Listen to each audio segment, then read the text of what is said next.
I'm Todd Jones, recovering from 30 years as a sports writer. Thanks for joining me as I sit down with some of the best sports writers of our time, who knew the greatest athletes and coaches and experienced firsthand some of the biggest sports moments of the past half century. We'll share stories behind the stories, some we've only told each other.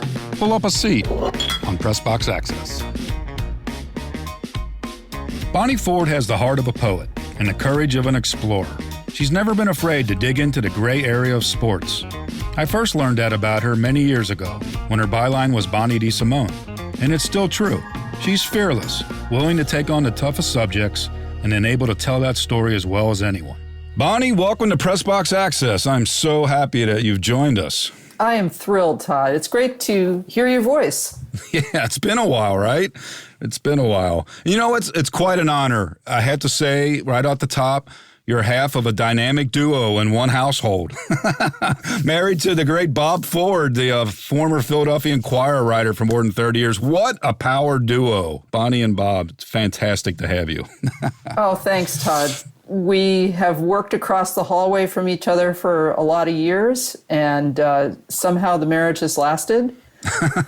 And in all seriousness, what we do is so weird, as you know, that it's actually been awesome to have a partner who is in the business, doesn't do exactly the same thing as I do, but completely understands what it's like.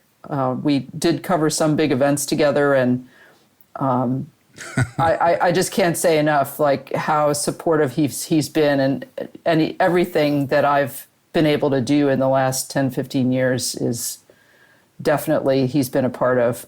Yeah, well, you know, Bob, I'm hoping to have him on the show at some point. Just going to tell him now he's going to have to wait for Bonnie first, and, you know, and tell him that I do accept payola. It doesn't have to be currency. It can be beer, but at some point we'll catch up with Bob. But today, Bonnie, it's all about you, and rightfully so. You know, I've admired your writing and your investigative reporting for ESPN for many, many years. You left ESPN in December of 2020 after 15 years, I believe. Before that, the Chicago Tribune, the Plain Dealer in Cleveland. You know, I always respected the fact that you had the courage to take on tough subjects. And, you know, there's a lot of different sports writers. There's beat reporters, there's columnists, there's people who do takeouts. What kind of led you down the path of your own career of digging into subjects like doping and mental health, complicated social, cultural, and financial issues? What was that path all about? Sheer madness, maybe? I mean, we all come into this because we love sports, but I always have seen sports as just another prism to view humans through. And I spent a good part of my career not being a sports writer, covering politics and education and criminal justice and general assignment, you name it. But my heart was always in sport. And so when I went back to sports writing in my 30s, I really wanted to use the skills and the knowledge and the sort of worldview I had in sports. Now, that sounds really lofty. I also loved having a ringside seat to some big events and doing daily stuff. But the older and more experienced I got, the more I felt an obligation to take on complicated things. And I'm just a restless person by nature. Mm-hmm. And I thrived on a variety of assignments and doing beat coverage and event coverage and sidebars, features, and investigative, sometimes all at the same time in a given year. Right. That suited me for whatever reason. Well, I think it takes an empathetic mind, a worldview, and I mean, let's face it. Like, I think when I ask you about this, like when you were back in college at Oberlin in the late 70s, you wanted to be a poet at one time? That is true. That is true. I had the luxury of arriving at a small liberal arts school in Ohio with absolutely no life plan, and had. Well, I'm still looking for one. Go ahead. By the way, Oberlin was a fantastic place for me. No regrets whatsoever. But yeah, I knew I wanted to write. That's all I knew. Mm-hmm. And there was no journalism department at Oberlin. And so I chose a major that I was interested in, which was political science, and just kind of floated along until the summer between my sophomore and junior year, we weren't that far away from Watergate, and I was sort of taking stock of where am I, what am I doing, where am I headed? A lot of my friends were applying to law school. I knew I didn't want to do that. Mm-hmm. And so I thought, well, okay, I write fast. I was famed for my ability to, churn out term papers quickly. And I'm really interested in current events. And journalism at that point in time was we were all, I think, in awe of what the Washington Post, Woodward and Bernstein had done. And it felt like a calling, it felt like a way to be involved. And so I arrived back at Oberlin with this fresh aspiration and promptly was asked to work at the 10-watt campus radio station. We don't even have stations that small anymore, I don't think. It just extended to the campus limits. And you could only get it on Tuesday nights if it wasn't raining. Seriously, it was a great place to start because you could make mistakes and there weren't that many people who were going to hear you. And I did everything. I DJ'd, I was a sound engineer for radio theater, and I did some public affairs stuff, and I also did sports. Out of college, you were started in radio in Ann Arbor too, right? I mean, you started out, well, first of all, you were working at a pizza joint. Boy, you did do your homework. And then you ended up in a radio station in Ann Arbor. And then that led to, covering news in Ann Arbor and then on to the Detroit news. And you, like you mentioned, you did courts, cops, politics. You did all kinds of news stuff for 13 years. So I think that what was really appealing to me was, number one, just the interviewing and learning how to interview people in all walks of life, in all situations. And number two, trying to make topics that weren't necessarily very sexy or interesting, but did affect people's lives. Mm-hmm. How do you make those come alive? And Todd, I am one of the very few sports writers. I don't want to pat myself on the back or toot my horn, but go ahead. That's all right. You can. Actually covered the sewer board. Okay. I covered an entity in Ypsilanti, Michigan called the Ypsilanti Community Utilities Authority, known as Yucca. And if you can cover a sewer board meeting and make it relevant in the paper the next day, you can do anything. Well, that's true. Truth. They don't have any quote sheets at the sewer board meeting, right? But in all seriousness, when you think about it, covering courts, covering politics, all those years, and then in Detroit too, it just gave you a different perspective, right? Because when you went back into sports full time as a sports feature writer in Cleveland at the Plain Dealer in 1994, you were bringing in a much different perspective than a typical person who came up and did nothing but sports, right? Well, there were two good things, Todd. One is that little did we know at the time, but being comfortable in a courthouse or city hall or any kind of documents research, understanding a little bit about business, understanding a little bit about governance, all of those things were about to really come into play in sports writing. Right. It wasn't just, the toy department anymore. We were expected to cover issues like stadium financing or, a player or a front office person charged with a crime or any number of things where I suddenly found myself in demand for the skills that I had acquired without even really thinking about it. Mm-hmm. So I also I would say, I was really comfortable in my own skin at that point. I had been in so many different situations with so many different kinds of reporting challenges that walking into a locker room for the first time, while it wasn't particularly pleasant, I felt like I knew what I was doing. Whatever happened wasn't going to bother me. And so in that way, I think I had a leg up just sort of confidence-wise in not being intimidated by any kind of setting. Mm-hmm. You literally had a foundation. I mean, you had not only the skills, but the experiences that those skills then transferred well into situations that maybe were more unique to sports. How did it infuse your writing when you started writing sports features for the Plain Dealer and the Chicago Tribune? Well, I say that I was comfortable in my own skin and had some confidence. I also was I was a little bit insecure about walking into communities like Cleveland and Chicago where you better know your stuff. Like, the fans are so knowledgeable. To some extent, I'll use the word skeptical of somebody who comes in from another market, another place, and is writing about their sports, their teams. Mm-hmm. And so I think that made me even more careful about my reporting and even more apt to sort of go out and make those 15 extra phone calls to figure something out. And I got thrown really directly into the frying pan by Roy Hewitt, the sports editor, late sports editor, who hired me in Cleveland. The first thing he asked me to do was to report a long-form feature on the 1-year anniversary of the boating accident where the two Indians pitchers were killed. Wow. And I had the shakes. I mean, I said to him, I don't think I'm up to this. I mean, this was such a huge thing for this city. And he said, that's exactly why I want you to do it. Go do it. He wanted fresh eyes. He wanted, he just wanted a different,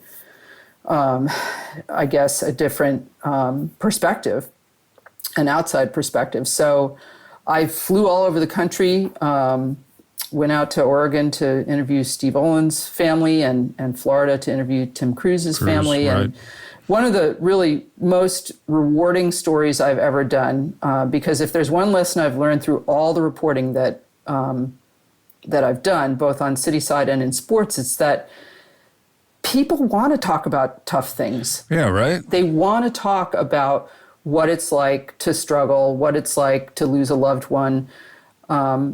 We're not therapists, we're journalists, but right.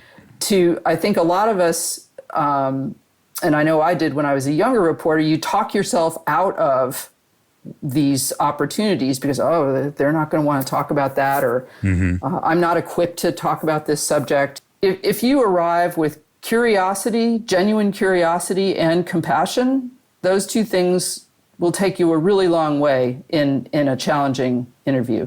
On the other end of the spectrum, I was also asked by the same sports editor to do the exit piece, so to speak, on Art Modell, the former Browns owner.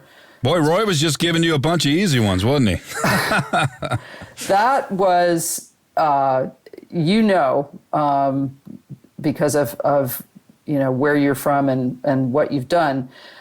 The atmosphere in Cleveland and the attitude toward Art Modell after he decided to move the Browns to Baltimore was hostile in the extreme. And when Roy asked me to do this story, again, I said to him, this is 2 years later, like, I'm not the person to do this. I'm not from here. I don't know. And he's like, shut up, go do it. So I asked for a couple of weeks to read every single clip in the Plain Dealer library, going back to the early 60s. I mean, you sound like me, Bonnie. He went back a long way. And then I made a legal pad list that had 75 names on it of people I wanted to call. Now, I'll have you guess how many of them agreed to talk to me about Art Modell in late 1995. Over, under? Out of 75, I would say a dozen. 4. Okay. Yeah. I reached a lot of people, including Pete Rozelle, the former commissioner, who very politely declined. No one wanted to touch this guy. It was too hot. It was Chernobyl. I mean, you needed a hazard suit to go in there, right? So I then learned quickly the art of writing a story when not only the main source won't talk to you, but nobody who ever knew him will talk to you. And so what do you remember about that story? It was a writing job. It was like writing an obit for someone who was still alive at that point. And so I tried to be respectful and fair, and include a lot of different viewpoints, and also write the crap out of it. And I hope I succeeded. Did Modell talk to you? No. Oh, no, he wasn't talking to anybody at that point. There were lawsuits and, yeah. Did he ever talk to you later? No. What are your thoughts about Modell when you look back on it, that whole situation, now years removed? Oh, gosh.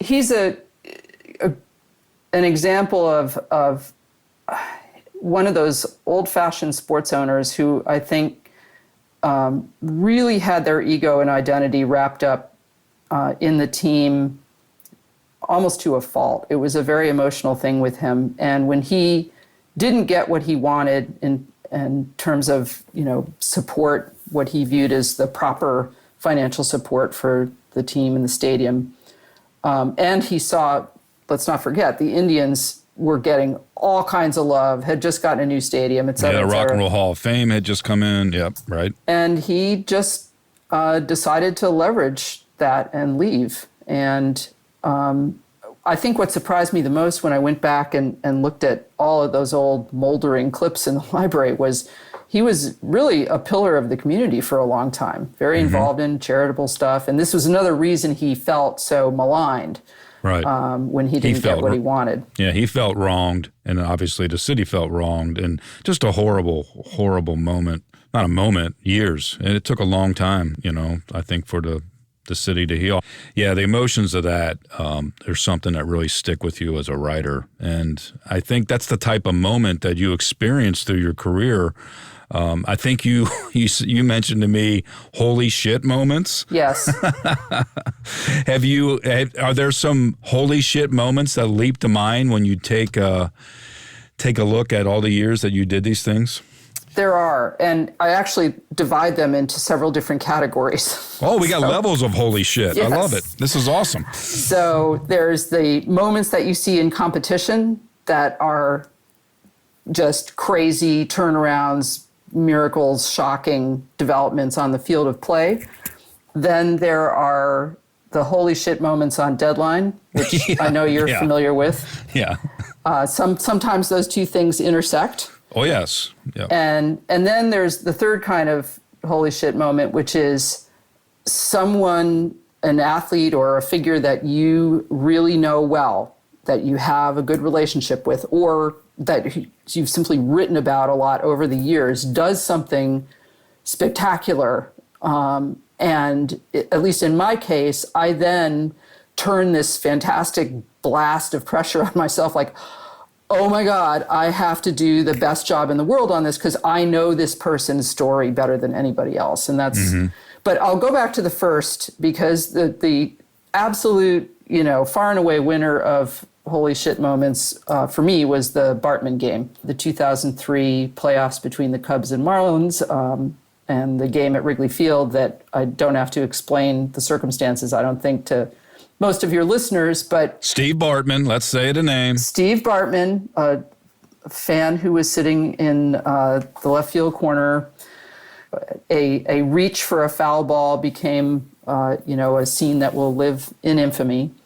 But the actual holy shit moment for me was because it unfolded over the course of an inning. Obviously, it wasn't just one moment. Oh yeah, there was some cubness there, some air, and some other things happened besides Bartman. I was sitting next to my then colleague Rick Morrissey in the auxiliary press box, which was outdoors, tabletop seating, and in that inning, after various things unraveled, what most people forget is that there were 2 outs in the inning, and it looked like the Cubs might get out of this. And the crowd was, you could hear the sort of pleading nature of the crowd noise.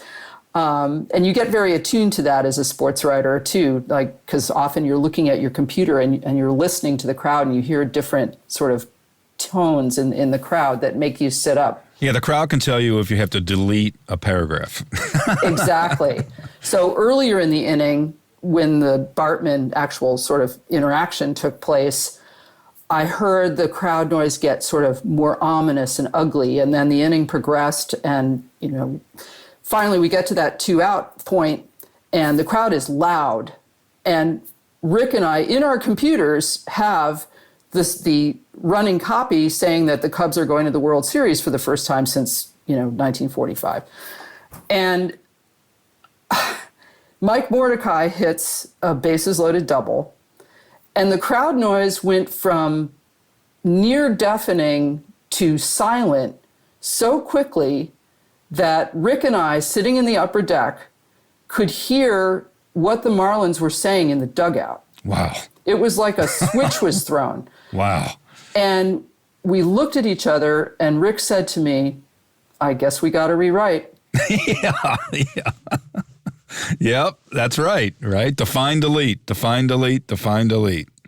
So that was a moment. And we also knew, at least I did, and I think most of my colleagues felt the same thing, you just knew they were going to lose the next game. You don't recover from something like that. Yeah, it was like the Red Sox after the Mookie Wilson grounder to Buckner, and the next night you just knew it. So that, in terms of competitive moments, and challenges on deadline, definitely takes the cake.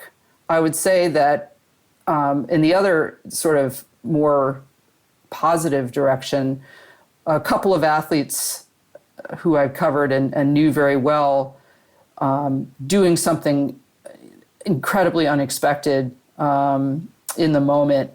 Those moments are really wonderful when you execute them. Well, give us one. Who was one of the athletes?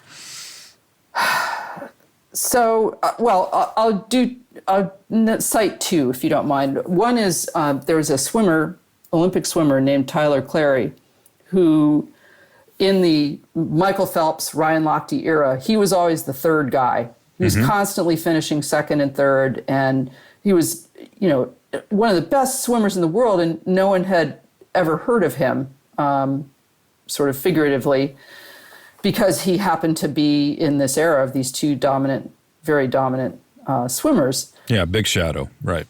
So I went, in one of the sort of signature traits of my career is that I love going where everybody else isn't. And so I decided to go do a feature on Tyler Clary and spent a few days with him, had a blast. He took me off-road trucking, and we went to a Formula One race together because he's a big car guy, and wrote this big feature. He then, at the Olympic trials, gets sick and doesn't make the cut in his best event, which is the 400 IM, but he qualifies in two other events, including the 200 backstroke. And on the day in London, 2012, he wins the gold medal in the 200 backstroke.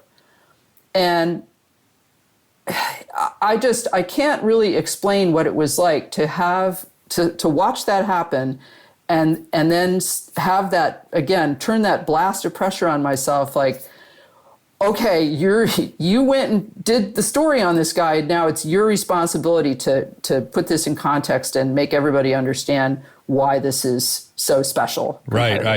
I had an old friend, Jack Brennan, a former sports writer and then PR guy in the NFL. Jack used to say when he was a sports writer, this would be a great job if you didn't have to write. Yeah, I hate writing. Absolutely hate it. But then you have to write that story about him winning the gold medal, and all this stuff. Right. How did you handle it as a writer? That one, I feel like I had time. The 6-hour time difference was also a gift, and that I don't know that that's always been a gift for me, because sometimes deadline just makes you churn it out and be done with it instead of agonizing over it, which is my tendency. The other athlete I was going to mention is Desiree Linden, who won the Boston Marathon 3 years ago in 2018, first American woman to win it in 33 years, in the worst weather conditions maybe in history, with just sideways rain and gale force winds and 38 degrees at the start. And Desiree had always been, in the mix and close, and finished second one year. And to see her cross the finish line, someone I had, covered and knew so well for 10 years, but it was 11 in the morning, 11 or 12 in the morning. And that was another problem. It's like, oh my God, I have a lot of time. and that's almost worse than being on deadline. But again, I think, when I look back, and I know some of the guys you've talked to and women have said they never go back and reread their stories. I totally get that. I don't do it very often. But I've looked back on some of those stories where I put that pressure on myself. And I feel like you might never be an A+ by your own standards, but you're usually an A- or a B+ at least. Well, Bonnie, you mentioned the Boston Marathon, and I wanted to make sure to ask you about a holy shit moment, and that's the tragic day in 2013 when the bombs went off at the Boston Marathon. Where were you in the afternoon when that tragedy hit? I was in the press workroom, which is always a ballroom at the Fairmont Copley Hotel. Mm-hmm. And as luck would have it, it was my very first Boston Marathon. Oh, wow.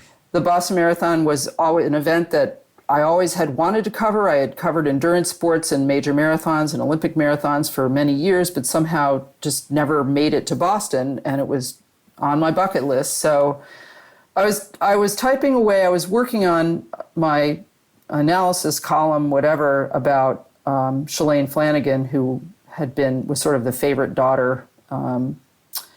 And the elites had finished, hours before. We had the press conference and so on and so forth. And I had my Bose noise-canceling headphones on, listening to interviews and typing. And out of the corner of my eye, I saw a commotion in the press room, but I didn't think anything of it because there's often commotions in press rooms. And a couple minutes later, I just sort of sensed that something was off, and I took my headphones off and I turned to the reporter next to me, who I still to this day don't understand why this person didn't tap me on the shoulder and tell me something was going on. And I said, what was something happening? And she said, yeah, we're locked down. There were 2 explosions on Boylston Street. So at that point, we were not allowed to leave the building. And so I had 2 reactions. One was abject horror, because we were watching on the big screens that had previously been showing the race.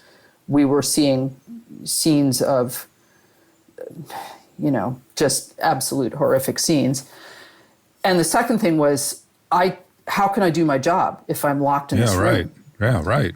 How did you do your job? What'd you do? Well, first I tried to get out, and they wouldn't let me out. And there were a couple reporters and photographers who were savvy enough and knew the room well enough and who did get out. I'll never know how I would have reacted.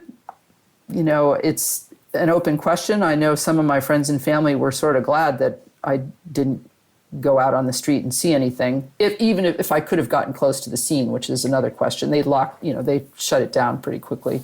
Mm-hmm. But the Fairmont is the headquarters, the race headquarters. And so all of the elite athletes and their families and their coaches were inside the building with us. And so I just went out and started interviewing people about their reactions. Shalane Flanagan, who I mentioned before, was incredibly gracious that day and spoke to me. Meb Kleflesky, who was, as luck would have it, going to win the following year, spoke to me. Joan Benoit. There were just a lot of people who were very thoughtful, again, in their shock and sorrow, and spoke to me.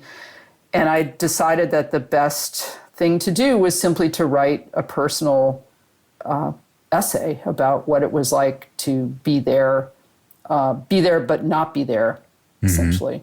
Mm-hmm. And it led me down another reporting path later on, which really is meaningful to me. I was a bit consumed with the fact that I hadn't been able to get out on the street and report that day. Mm. And so that led me to want to do a story about some of the first responders, which led me to the athletic trainers who were on the finish line, which led me to really one of the most meaningful pieces I've ever written, which is about a young woman who helped save a life that day. Yeah, Devin Wang. It's an amazing story, and I don't mean that just to be because you're a guest, but it's an amazing story of long-form journalism. Devin Wang, she was a student trainer, I think 20 years old, and she was pushing the wheelchair of the athlete who his legs were literally blown off at the knee. And, well, you tell us about it. Tell us about the story and what it means to you now, having written that story. Devin was a student at Boston University studying to be an athletic trainer. And if you go back and watch the footage of that day, which unfortunately I had to do a lot to write the story, you see three reactions in the moment. You see people running away, you see people who are frozen, and you see people running toward it. And to this day, I will never be able to get my head around the courage of all of the people who ran toward danger. But in particular, these undergraduate students who were there, you know, to spot dehydrated runners or tape an ankle or, you know, give somebody a nausea pill. And for them to run toward this war zone, not really understanding what they were running toward, but knowing that they needed to run toward it. Incredible. And Devin, as I came to find out, was an athlete. She was a figure skater who competed in a discipline called synchronized skating. And I do think that her athlete's reflexes and mindset helped her in that moment. But obviously it was also very traumatizing. And there's a very famous picture, photograph, taken by Charlie Krupa of the Associated Press that shows the athlete, the double amputee with Devin and an EMT and a gentleman named Carlos Arredondo who helped in that moment. And the picture went worldwide instantly. Mm-hmm. Right. Devin was re-traumatized by the picture, and it took her a long time to sort of come to grips with what she had experienced.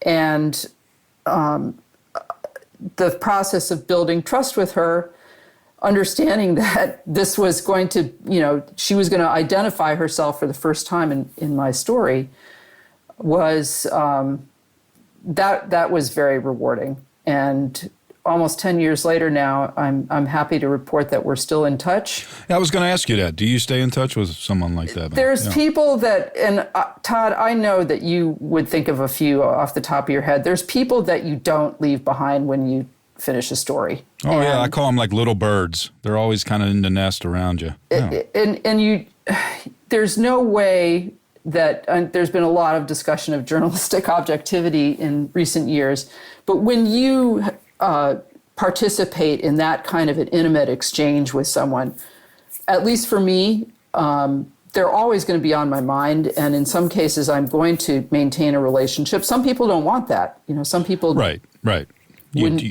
That's the end of it. Yeah, you respect whatever's best for that person, right? Right. Yeah. But Devin is different, and she is now graduated from a physician's assistant program. You know, it turns out that her experience really convinced her that she wanted to be in the healthcare profession, mm-hmm. and she'll be awesome at it.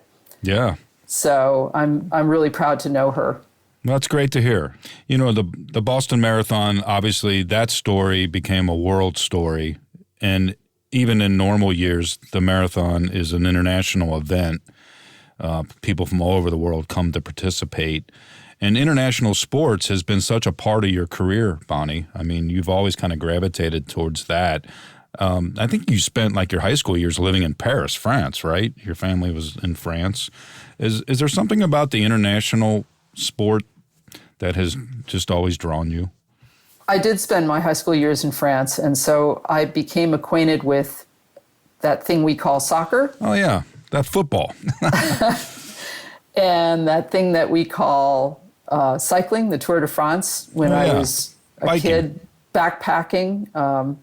I remember going with my friends who were very excited that we were going to go see a stage of the Tour de France. See in air quotes, I say, because we hiked up to the top of this mountain and spent the night and got up the next morning, and I really didn't know what I was about to see. Well, what I was about to see was a bunch of guys going by really fast. And then I turned to my friends and said, that's it? That's it, yeah. That's why we hiked up this mountain?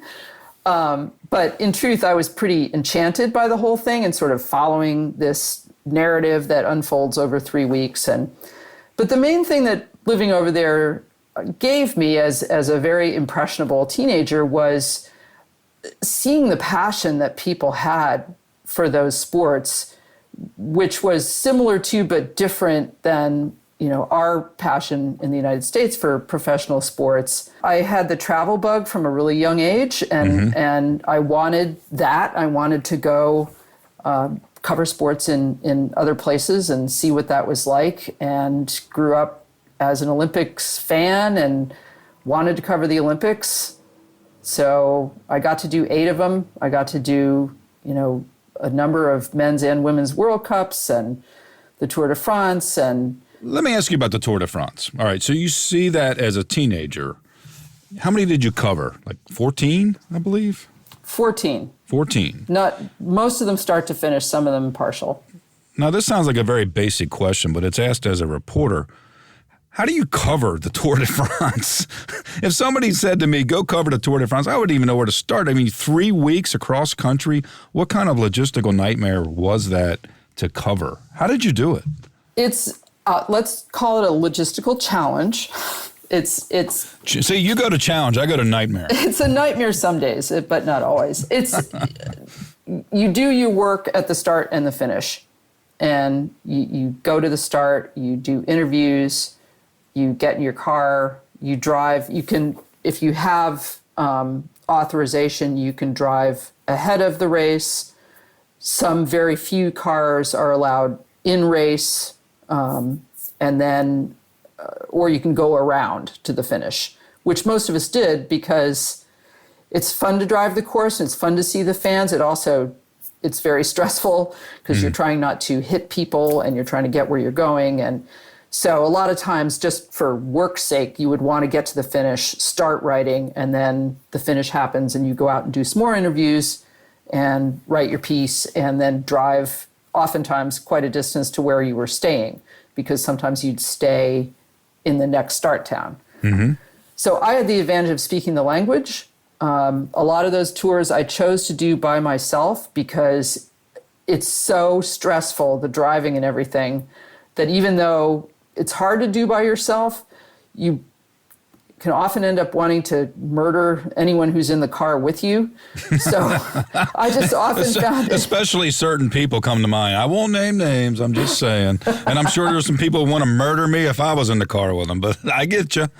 So there are days...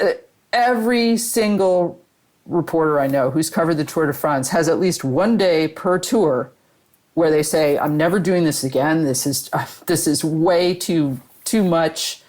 But it gets in your system. And I really feel privileged to have done it as much as I did. And I miss my pals from that press corps because we are bonded. Oh, I bet, all those years, 3 weeks for an event, all these years, 14 of them covering them, you do form a bond with a group of people who are dealing with the same challenges. Now, you mentioned this, seeing it as a teenager, and it's one thing to see the tour on television, like I have, or many of us have, but to see it in person, to see that mountain that those guys are going up or down.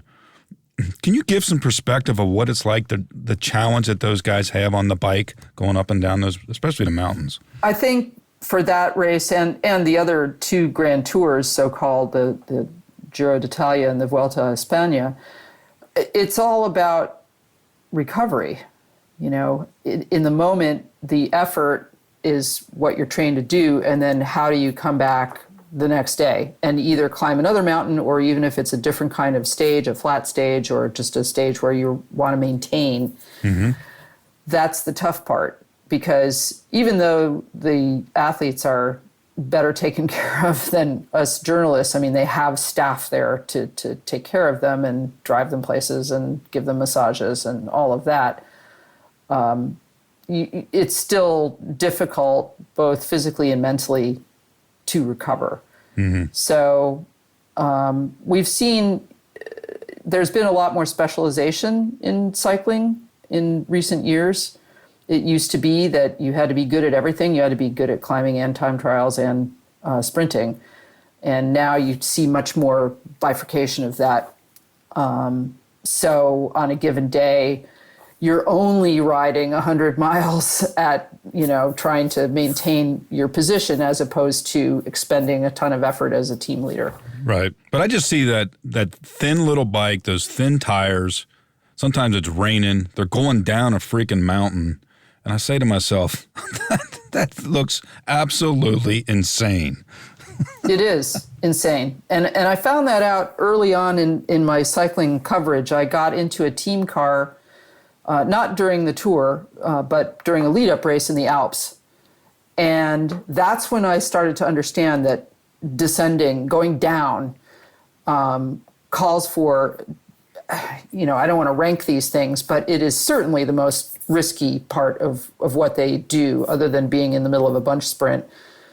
And the speed, you cannot comprehend it on television. You just can't. The body control, the nerve, the eye that it takes. There's some fantastic athletes in the peloton who are not great descenders because it takes a kind of an extra toolkit that not everybody has. And the risk, and I mean, there have been deaths in high-speed descents for that reason. And again, the tires are skinny and they're not wearing, thankfully now there is a helmet requirement, but that wasn't even always true. So it's a very high-risk occupation. And it's also true that once an athlete loses confidence because of a major crash or a terrible injury that takes a long time to come back from, that can affect the rest of their career, understandably. Oh, yeah. I mean, how could it not when you think about it? Well, you can't mention the tour, obviously, without mentioning Lance Armstrong. And you have done so much in your career that I didn't want to just focus on Lance with you, but I'd be remiss not to ask you about him. He won 7 straight Tour de France races and then, became this icon, this thing, and then everything changed. Do you get triggered when I mention Lance Armstrong? No, I don't. I'm actually, with a few years of perspective, I'm grateful that I had such a compelling figure for so much of my career to cover. He taught me more probably than any other single person I've ever covered. What did he teach you?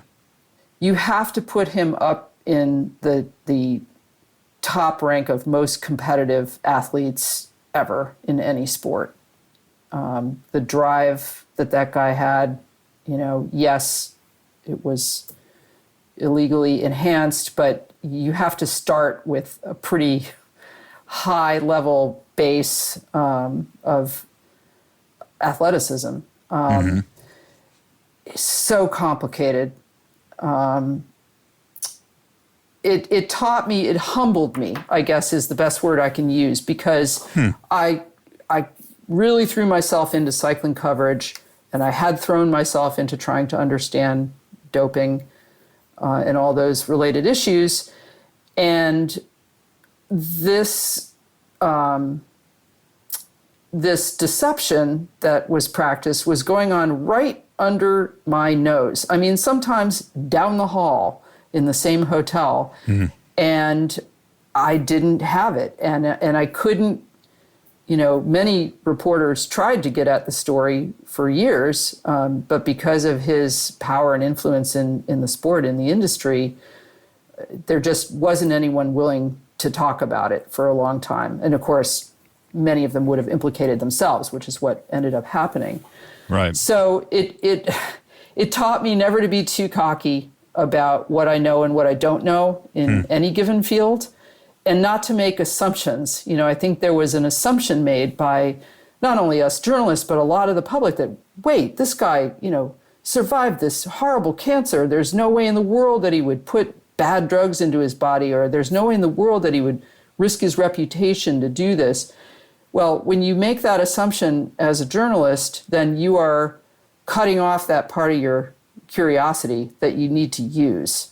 Right. And it was very hard for people to hold that tension in their heads, that this guy could have, accomplished some good and given people hope and so on, but that he could also be a deceptive person who bullied people and bullied you. I mean, you were at the receiving end of some of those. I can't. I mean, being bullied as a journalist is an occupational hazard. So, I mean, in a way, again, I'm almost glad that happened too, because it made me understand a little bit of how others who were far more the target of his wrath must have felt. It's interesting. I never really covered cycling, so I never had to really write about Lance other than occasionally from very afar, which, how much authority did I have in those situations? So in some ways, I was removed from it journalistically, but personally, he pissed me off. My mother died of cancer at age 56, right around that time. And I used to wear that bracelet because I allowed myself to fall into that storyline because I wasn't writing about it as a journalist. I was thinking of it in terms of a personal story, right? And so when it all came down, man, it just kind of made me angry. I was probably angry about a lot of things that happened with my mother's situation. And Lance became a target of that from afar for myself. And I think I went back and I reread a column of yours recently, at the height of all that. And there was a line in there. There's a column about Lance. I think it was right after he was on the Oprah show. And the line that you wrote was, "Beware of myth making." And I think that's so true, I think that's so true. When you look at it as sports writers, as journalists, sometimes you have to just stop yourself from creating the myth or perpetuating the myth or not questioning the myth. And that's a hard thing to do because that's not a popular thing. That we all love the story, right? So even for a person like myself who doesn't have the personal experience of writing about Lance all those years like you did, it's still complicated even for me as a reader. I don't know how you handled it so well over these years as a journalist. Well, myths are fun, and myths are necessary. That we tell ourselves myths for a reason. And again, the fact that there was this deception does not necessarily, it doesn't necessarily obviate the fact that people got hope and inspiration. Those two things can coexist, weirdly. So, I mean, people want sports to be simple. And we as writers, when we're sitting and watching a thrilling event, we don't want to be doubting, every single person we see on the field of play for one reason or another.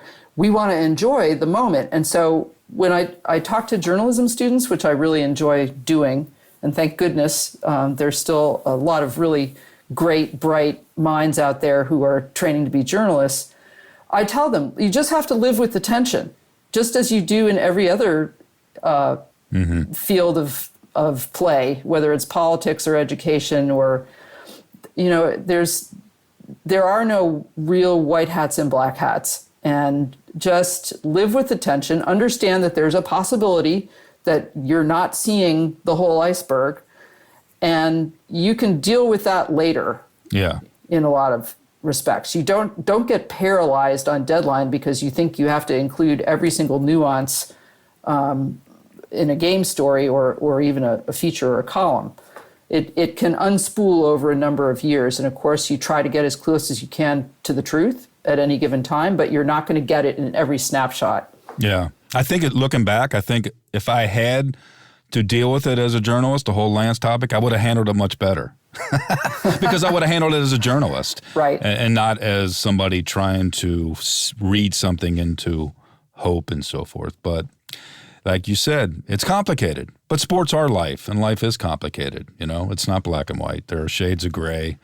And you have always been willing to go into those shades of gray. And that's one thing I've always admired about your work. In the last decade or so, you've really made a point of really writing about athletes' rights, safety, mental health, working conditions, strong women voices.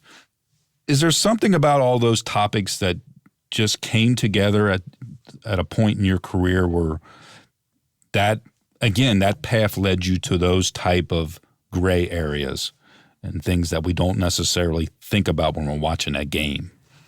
This is going to sound a little self-centered, but I just didn't want to be bored. I just didn't. I mean, it can get old. Doing anything for the amount of time that you and I have done it can get old. And I wanted to be challenged. I wanted to look at gray areas. I wanted to treat my story subjects in the way that I would want to be treated, and not have people make assumptions about me or caricature me. So That's interesting. And the more, the more I, especially, and now it's just exploded, this sort of area of reporting on mental health, coaching abuse of all different kinds. And if I could go back, I mean, I think of all the stories that I probably missed, or the nuances that I didn't explore. I really, this is a bit of a somber topic, but I think it's really important. We have lost some young people, sometimes literally we've lost them to mental health issues, or they've been, impaired and impeded in their life path because we just assume they're athletes and they're strong and they're going to get through these, issues and transitions. And it's just not so. So I feel like we get so much pleasure out of them and communal, joy and seeing accomplishments. And then we just sort of check out. And would we do that with our sons and daughters and other loved ones? No, know. And in a way, so I feel a little bit, not maternal, but just protective, I guess, of these athletes. I think, thank goodness that athletes of high profile like Simone Biles and Michael Phelps and others are openly talking about this. It's huge progress. I think about the great story you did about Allison Schmitt, the swimmer, the Olympic swimmer, and a story that takes a long time to report and write and put together. And she decided to use her platform to discuss depression.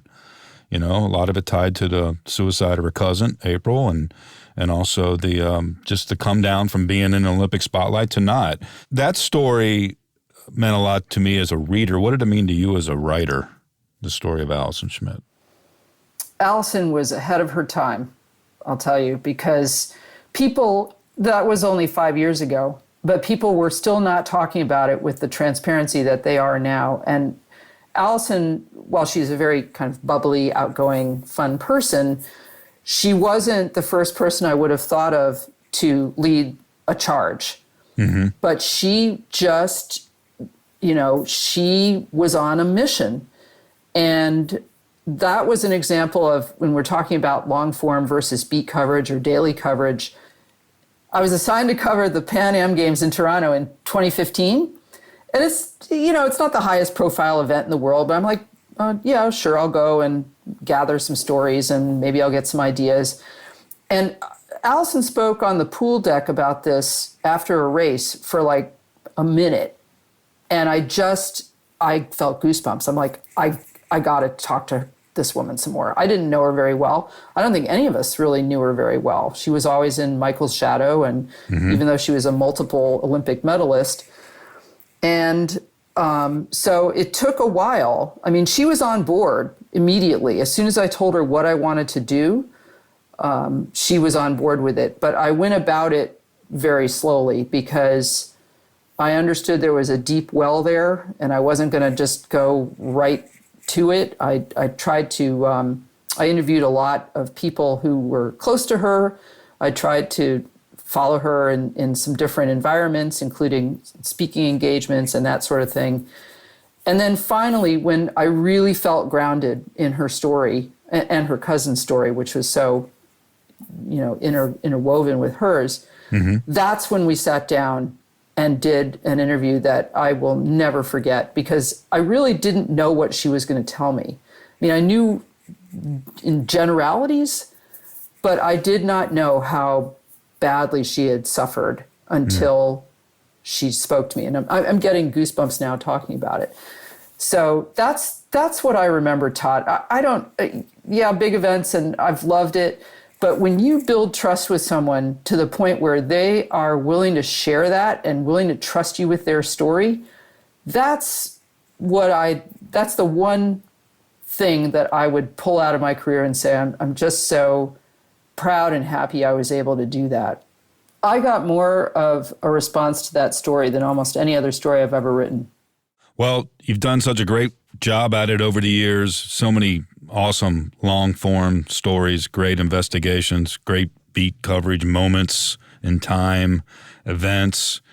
And I know you left ESPN on your own choosing in December, but I also know you're too talented and has too much of a curious mind to stop. So I'm sure at some point there'll be more storytelling in your future. I'm not trying to put you on the spot, but I look forward to reading more of the stories that you write, Bonnie. They're the kind that take the reader past what happened on the field or on the court and make it a communal experience that we can all relate to as humans, you know. So I was there on that mountain with you in France, even if I had never been there, because of reading the type of stuff that you did. So I'm looking forward to more of it. I want more of this, Bonnie. Tell us more. Do some more stories for us when you're ready.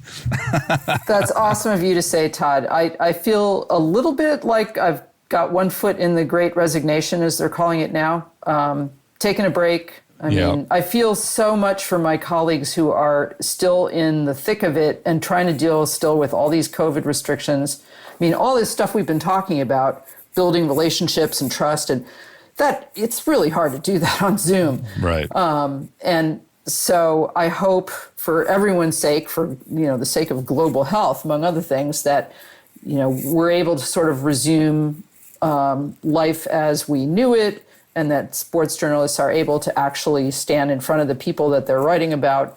That would be great. As for my own future, I don't know. I'm taking a break. I have to tell you that I haven't felt any great urge to sit and type recently, but I'm also going to give myself time for that to change. Well, you deserve all the time you can get, and I hope you're enjoying it. And I just want to thank you for taking the time to join us on Press Box Access. It's been a real treasure to speak about the different moments of your career, and I know I enjoyed it, and hopefully the listeners enjoyed it too. And you. Todd, thanks. We are kind of not always great at telling our own stories as journalists, so I'm glad you're doing this. Thanks for listening to Press Box Access. If you enjoyed this episode, please be sure to subscribe and follow us on Apple Podcasts or on your favorite podcast app. We'd love for you to review us. 5 stars would be nice. Follow us on social media. Drop us an email at pressboxaccess.com. And be sure to spread the word. Everyone is welcomed here. This has been a production of Evergreen Podcast. A special thank you to executive producers Michael D'Aloia and Gerardo Orlando, producer Bill Huffman, and our audio engineer Dave Douglas. I'm your host, Todd Jones. It's closing time. Rock on.